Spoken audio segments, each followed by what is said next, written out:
Advocate അസ്ക, ഒരു വിശദീകരണം ഈ വിഷയത്തിലായ നല്ലത്. മറ്റൊരു കാര്യം, ഈ മുസ്ലിം പ്രീണനത്തിൻ്റെ ഭാഗമായിട്ട് തന്നെയല്ലേ ഈ കള്ളക്കടത്തിൻ്റെ കള്ളക്കടത്തിൻ്റെ തോതറിയാം, അതിൻ്റെ വ്യാപ്തി നന്നായിട്ടറിയാം. പക്ഷേ എങ്കിലും മാറി മാറി വന്ന സർക്കാരുകൾ അനങ്ങാതിരിക്കുക. അതേപോലെ തന്നെയാണ് ദേശവിരുദ്ധ പ്രവർത്തനങ്ങൾ. ഞാൻ നേരത്തെ ചൂണ്ടിക്കാണിച്ച ISIS-ലേക്കുള്ള റിക്രൂട്ട്മെൻ്റ് അടക്കം അത് സംസ്ഥാന സർക്കാരിനറിയാം. പക്ഷേ NIA പോലുള്ള ഏജൻസികൾ വന്നപ്പോഴാണല്ലോ അതൊക്കെ അംഗീകരിച്ചു കൊടുത്തത്. കേരള പോലീസ് അത്ര മോശമാണെന്ന് ഞാൻ കരുതുന്നില്ല. അപ്പോൾ നിങ്ങൾ ഈ വോട്ട് ബാങ്ക് ഒക്കെ കണ്ടുകൊണ്ട് തന്നെയാണ് ഇതിനെല്ലാം മൗനാനുവാദം നൽകിയത്, ഇതിനെയെല്ലാം പ്രോത്സാഹിപ്പിച്ചത്. ശരിയല്ലേ? അല്ല, ഞാൻ ആ ചോദ്യത്തിലെ ഉത്തരം പറയുന്നതിന് മുമ്പ് ഞാൻ നേരത്തെ പറഞ്ഞ ഒരു കാര്യത്തെ സംബന്ധിച്ച് ശ്രീ യുവരാജ് ഗോകുൽ അവതരിപ്പിച്ച ഒരു സംശയം. ആ സംശയം എന്ന് പറയുന്നത് മുസ്ലിം സമുദായത്തെ സംബന്ധിച്ചിടത്തോളം ഇസ്ലാമിക ചിന്തകൾ നിന്ന് രൂപപ്പെട്ടു വന്നിട്ടുള്ളത് ഇൻട്രസ്റ്റ് അഥവാ പലിശ നൽകുക എന്ന് പറയുന്നതും അതുപോലെ തന്നെ ടാക്സേഷൻ ചുങ്കം നൽകുക എന്ന് പറയുന്നതും നിഷിദ്ധമാണെന്ന് കരുതുന്നതാണ്. അതുകൊണ്ടാണ് ഇസ്ലാമിക് ബാങ്കിങ് എന്ന് പറയുന്ന ഒരു സിസ്റ്റം ഇസ്ലാം മതം അനുശാസിക്കുന്നതും അതിൽ ഒരു തരത്തിലുള്ള പലിശയും വാങ്ങാനും കൊടുക്കാനും പാടില്ല എന്നും പങ്കാളിത്ത നിക്ഷേപത്തിലൂടെ പങ്കാളിത്ത വിനിമയം നടത്തി പണം സ്വരൂപിക്കണം എന്നും കരുതുന്ന ഒരു സമുദായമാണ് ഇസ്ലാമിക സമുദായം. അതുകൊണ്ട് തന്നെയാണ് ഇസ്ലാമിക സമൂഹത്തിന്റെ പ്രത്യേകത എന്ന് പറയുന്നത് വ്യക്തി നിയമങ്ങളിൽ വ്യത്യസ്തത പുലർത്തുന്നതുമാണ്. ആ വ്യക്തി നിയമങ്ങൾ അനുശാസിക്കുന്നത് ഇപ്പോൾ ഇന്ത്യൻ സമൂഹത്തിൽ ജീവിക്കുന്നു, ഇന്ത്യക്ക് സ്വാതന്ത്ര്യം കിട്ടി എന്നുള്ളത് കൊണ്ട് ഇസ്ലാമിക വ്യക്തി നിയമത്തെ ഇല്ലാതാക്കുകയും ഇസ്ലാമിക വ്യക്തി നിയമത്തിൽ നിന്ന് വ്യതിരിക്തമായി രാജ്യത്തെ നിയമം പ്രാബല്യത്തിൽ വന്നു എന്നുള്ളത് കൊണ്ട് രാജ്യം പോലും ഭരണഘടന പോലും അംഗീകരിച്ചതാണ് ഇസ്ലാമിക വ്യക്തി നിയമം. അപ്പൊ സ്വാഭാവികമായും ചില ആളുകൾ തെറ്റിദ്ധരിച്ചിട്ടുണ്ട്. ചുങ്കം കൊടുക്കുന്നത് ഇത് ചുങ്കം വെട്ടിപ്പാണ്. ഇതിൽ നിങ്ങൾ കരുതുന്നത് കള്ളക്കടത്ത് എന്ന് തന്നെ അത് ദേശവിരുദ്ധ പ്രവൃത്തി തന്നെയാണ്. ഇന്ത്യയുടെ സാമ്പത്തിക അസ്ഥിരത ഉണ്ടാക്കുന്ന ഏതു പ്രവൃത്തിയും ദേശവിരുദ്ധ പ്രവൃത്തിയായി കാണാൻ ആഗ്രഹിക്കുകയും അങ്ങനെ കാണണമെന്നുള്ളത് തന്നെയാണ്. അപ്പൊ ഇതൊരു ദേശവിരുദ്ധ പ്രവൃത്തിയായി തന്നെ കാണാം. പക്ഷേ ഇതിൽ അടിസ്ഥാന പ്രമാണം അവരുടെ ചിന്തകളിൽ വന്നിട്ടുള്ള പിശക് എന്ന് പറയുന്നത് ഇത് ടാക്സ് ഇവേഷൻ മാത്രമാണ്.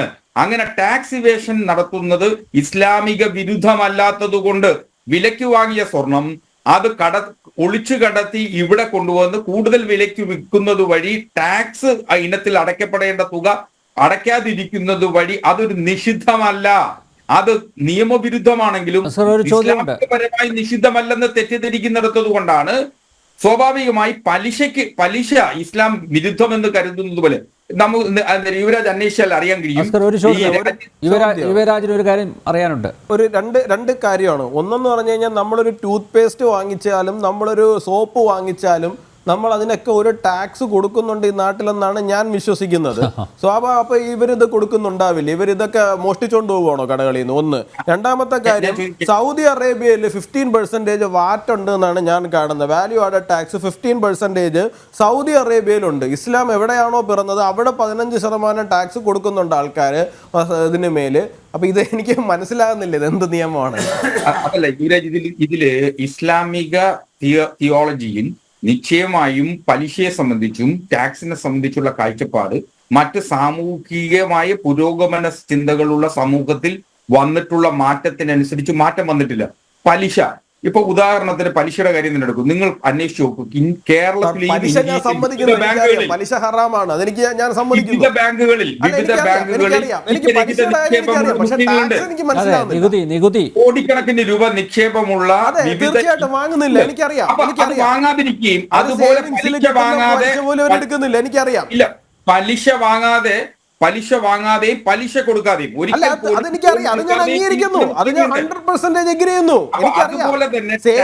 പോലും അവര് ടാക്സ് മേടിക്കുന്നില്ല, ഇൻട്രസ്റ്റ് മേടിക്കുന്നില്ല.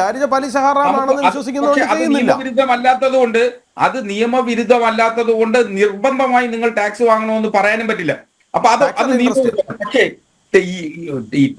ഈ ടാക്സിന്റെ കാര്യത്തിലേക്ക് എത്തുമ്പോൾ, ഇൻട്രസ്റ്റിന്റെ കാര്യത്തിലാണ്, ടാക്സിന്റെ കാര്യത്തിലേക്ക് എത്തുമ്പോൾ മറ്റൊരു കാഴ്ചപ്പാടാണ്. നമ്മൾ എല്ലാവരും ഓരോ നിമിഷവും വാങ്ങുകയും കൊടുക്കുകയും ചെയ്യുമ്പോൾ ടാക്സ് ഏർപ്പെടുത്തുന്ന ഒരു സമൂഹത്തിലാണ് ജീവിക്കുന്നത്. പക്ഷേ ഇസ്ലാമിക ചിന്തകളിൽ, ഈ ഇസ്ലാമിക് തിയോളജിയിൽ ടാക്സ് കൊടുക്കേണ്ടത് എന്നുള്ളത് അത് ഏത് തരത്തിലുള്ള ടാക്സും നിശ്ചയിക്കപ്പെടരുത് എന്നും പങ്കാളിത്ത വിനിമയത്തിലൂന്നിയ സാമ്പത്തിക അടിത്തറ കെട്ടിപ്പടുത്തണം എന്നുള്ളതുമാണ് ഇസ്ലാമിന്റെ കാഴ്ചപ്പാട്. അപ്പൊ സ്വാഭാവികമായും ടാക്സേഷൻ എന്ന് പറയുന്നത്, അങ്ങനെ ടാക്സ് ഇവേഷനിലൂടെ സ്വർണം കള്ളക്കടത്ത് നടത്തുന്നത് അതൊരു ഇസ്ലാമിക രാഷ്ട്രത്തിലാണ്. അതെ, ഇസ്ലാമിക രാഷ്ട്രത്തിലാണ്. നിശ്ചയമായും അങ്ങ് പറഞ്ഞത് രാജ്യത്തില്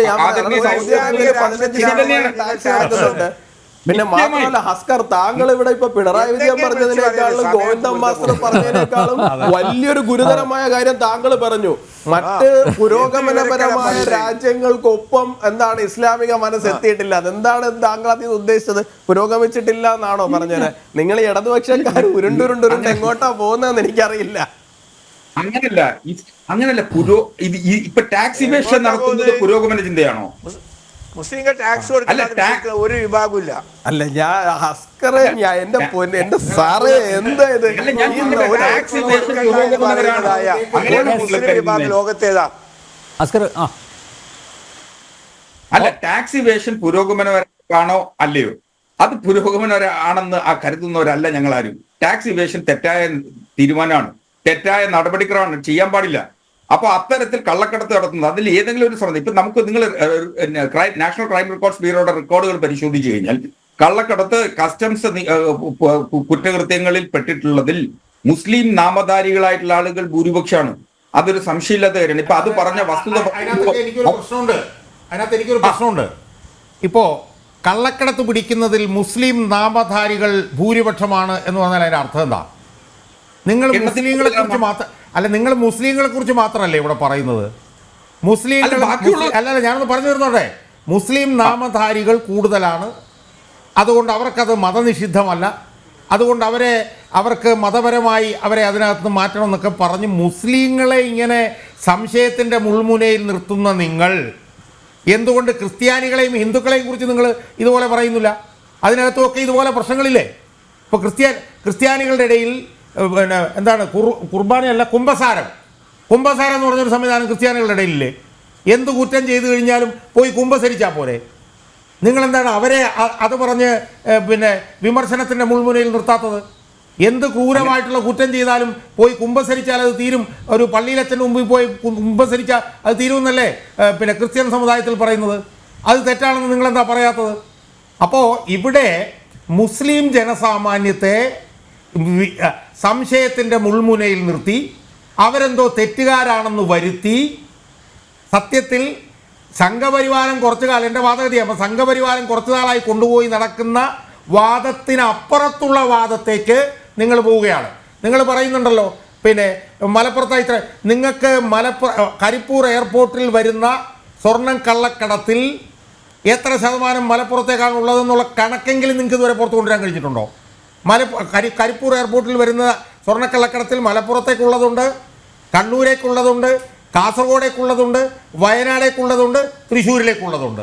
നിങ്ങൾ ഈ മുസ്ലിങ്ങളെ ഇങ്ങനെ സംശയത്തിൻ്റെ മുൾമുനയിൽ നിർത്തുമ്പോൾ ഈ ആകാശ് തില്ലങ്കേരിയും പിന്നെ അർജുനായും ചെയ്യുന്നത് എന്താ? അതിനെക്കുറിച്ച് നിങ്ങളെന്താ പറയാത്തത്? അവരെ മാർക്സിസ്റ്റ് പാർട്ടി ബുദ്ധി ഉപയോഗിച്ച് അവരെ ബോധവൽക്കരിക്കണമെന്ന് നിങ്ങൾ പറയാത്തത് എന്താ? നിങ്ങളെന്താണ് ഈ മുസ്ലിങ്ങളെ നന്നാക്കാൻ മാത്രം നിങ്ങൾക്ക് ഇത്ര വലിയൊരു താല്പര്യം? അങ്ങനെ താല്പര്യമുണ്ടെങ്കിൽ നിങ്ങൾ ആദ്യം അതിൻ്റെ കണക്കുകളെങ്കിലും പുറത്തു വിടണം. നിങ്ങളുടെ മുഖ്യമന്ത്രിക്ക് അതിൻ്റെ കണക്കെങ്കിലും പുറത്തു വിടാൻ പറ്റിയിട്ടുണ്ടോ? പുറത്തു വിടാൻ പറ്റിയിട്ടില്ല. അതിന് പകരം മലപ്പുറത്ത് പിടിക്കുന്ന കണക്കുകളെ കുറിച്ചിട്ട് നിങ്ങൾ അങ്ങ് വാചാലമാവുകയാണ്. മലപ്പുറത്ത് പിടിക്കുന്ന കള്ളക്കടത്തിൽ ബഹുഭൂരിപക്ഷവും മുസ്ലിം നാമധാരികളാണ് എന്ന് നിങ്ങൾക്കെവിടെയാണ് തെളിവുള്ളത്? നിങ്ങൾ ആ തെളിവ് പുറത്തു കൊണ്ടുവന്നിട്ടുണ്ടോ? നിങ്ങൾ ക്രൈം റെക്കോർഡ്സ് ബ്യൂറോയിൽ നോക്കിയാൽ ഇങ്ങനെ കാണുമെന്നൊക്കെ പറയുന്നുണ്ടല്ലോ. നിങ്ങൾ ആദ്യം ആ കണക്കൊന്ന് പുറത്തു കൊണ്ടുപോവാ. എന്നിട്ട് നിങ്ങൾ വീണ്ടും വീണ്ടും വീണ്ടും അതിനെ ന്യായീകരിച്ച് മതാധിഷ്ഠിത രാജ്യത്തുള്ള പിന്നെ നിലപാടുകളുടെ അടിസ്ഥാനത്തിൽ കേരളത്തിലെ മുസ്ലിങ്ങളെ വിലയിരുത്താൻ വേണ്ടിയിട്ട് നിങ്ങൾ പോകുമ്പോൾ നിങ്ങൾ KT ജലീലിനും നിങ്ങൾ MP ഗോവിന്ദനും അപ്പുറത്തേക്ക് പോവുകയാണ്. ഇത് വളരെ അപകടകരമായിട്ടുള്ള ഒരു അവസ്ഥയാണ്. പിണറായി വിജയനെ സംബന്ധിച്ചിടത്തോളം പിണറായി വിജയന് അജണ്ടയുണ്ട്. ആ അജണ്ട കൃത്യമായിട്ട് എല്ലാവർക്കും മനസ്സിലാവുന്നുണ്ട്. പക്ഷേ ചാനലുകളിലേക്ക് ഓടി നടക്കുന്ന അസ്കറിന് അത് മനസ്സിലാവുന്നില്ല. അത് പറഞ്ഞിട്ട് കാര്യമില്ല. പക്ഷേ ദയവ് ചെയ്ത് നിങ്ങൾ ഈ ഒരു മതസമുദായത്തിനെ ഈ കള്ളക്കടത്തിൻ്റെ പേരിലും ഈ ഹവാലയുടെ പേരിലുമൊക്കെ വിമർശനത്തിൻ്റെ മുൾമുനയിൽ നിർത്തുന്ന ഈ പണി നിങ്ങൾ ദയവായി അവസാനിപ്പിക്കണം. ഇത് ഭൂരിപക്ഷ വർഗീയതയുമായി ബന്ധപ്പെട്ടുകൊണ്ട് ചെയ്യുന്ന കാര്യം. ഇപ്പോൾ ഭൂരിപക്ഷ വർഗീയത ന്യൂനപക്ഷ വർഗീയത എന്ന് പറഞ്ഞു. അവിടെ എനിക്ക് അബ്ദുള്ളയോട് പറയാനുള്ളൊരു കാര്യമുണ്ട്. പിന്നെ ഭൂരിപക്ഷമാണ് ഇന്ത്യയിൽ ഭൂരിപക്ഷം എന്നുള്ള കാര്യത്തിൽ ആർക്കും യാതൊരു തർക്കവുമില്ല. ന്യൂനപക്ഷമാണെന്നുള്ള കാര്യത്തിലും ഒരു തർക്കവുമില്ല. നമ്മൾ ഭൂരിപക്ഷത്തിനെയും ന്യൂനപക്ഷത്തിനെയും കണ്ടുകൊണ്ട് ഭൂരിപക്ഷ വർഗീയതയും ന്യൂനപക്ഷ വർഗീയതയും തുലനം ചെയ്യാൻ പോകരുത്. എൻ്റെ അഭിപ്രായത്തിൽ ഭൂരിപക്ഷ സമുദായത്തിലുള്ള ഭൂരിപക്ഷ വർഗീയതയും പ്രശ്നമാണ്, ന്യൂനപക്ഷ സമുദായത്തിലുള്ള ന്യൂനപക്ഷ വർഗീയതയും പ്രശ്നമാണ്. ഭൂരിപക്ഷ വർഗീയതയും ന്യൂനപക്ഷ വർഗീയതയും ഒരുപോലെ അപകടമാണ്. പക്ഷേ ഭൂരിപക്ഷം ഇന്ത്യയിൽ ഭൂരിപക്ഷമാണ്, ന്യൂനപക്ഷം ഇന്ത്യയിൽ ഭൂരിപക്ഷമാണ്. അതിനെ രണ്ടിനെയും കൂട്ടിക്കുഴച്ചിട്ട് ഭൂരിപക്ഷം ന്യൂനപക്ഷം എന്ന് പറഞ്ഞിട്ട് ഭൂരിപക്ഷത്തിനേക്കാൾ വലുത് ന്യൂനപക്ഷം എന്ന് പറഞ്ഞിട്ട് കാര്യമില്ല. ഇതിനകത്ത് രണ്ടിനകത്തുള്ള വർഗീയതകളും ഒരുപോലെ അപകടകാരികളാണ് എന്നുള്ളിടത്താണ് മിനിറ്റ് കൊണ്ടാ ഞാൻ പറഞ്ഞുതരാം. ഒരു മിനിറ്റ് ഒറ്റ മിനിറ്റ്. ഭൂരിപക്ഷ വർഗീയതയിൽ ഉണ്ടാക്കുന്ന അതിന് ചെയ്യാൻ കഴിയുന്നതായ അപകടം, അതിൻ്റെ പ്രയോഗ സാധ്യത അതുപോലെ അപകടകരമല്ല ന്യൂനപക്ഷങ്ങളുടേതെന്നാണ് ഞാൻ പറഞ്ഞത്. ന്യൂനപക്ഷങ്ങൾക്ക് പരമാവധി ചെയ്യാൻ കഴിയൽ എന്താ? ഒരു 4 or 5 ആളെ പാർലമെന്റിലേക്ക് തെരഞ്ഞെടുത്തിട്ട് ഞങ്ങൾ വിയോജിക്കുന്നു എന്ന് പറയാനല്ലേ കഴിയുള്ളൂ. പറഞ്ഞില്ലേ ന്യൂനപക്ഷ വർഗീയതയല്ല, ന്യൂനപക്ഷമാണ് 4 or 5 പേരെ വിടുന്നത്. അവർ മുസ്ലിം ലീഗ് എന്ന് പറയുന്നത് ന്യൂനപക്ഷ വർഗീയ പാർട്ടിയായിട്ട് ഞാൻ കണ്ടിട്ടില്ല. അതിനെ നിങ്ങൾ കൂട്ടിക്കുഴയ്ക്കരുത്. അല്ല, ലോകം മുഴുവൻ ഭീകരവാദം നടത്തുന്ന ആരാ പറയുന്നത്?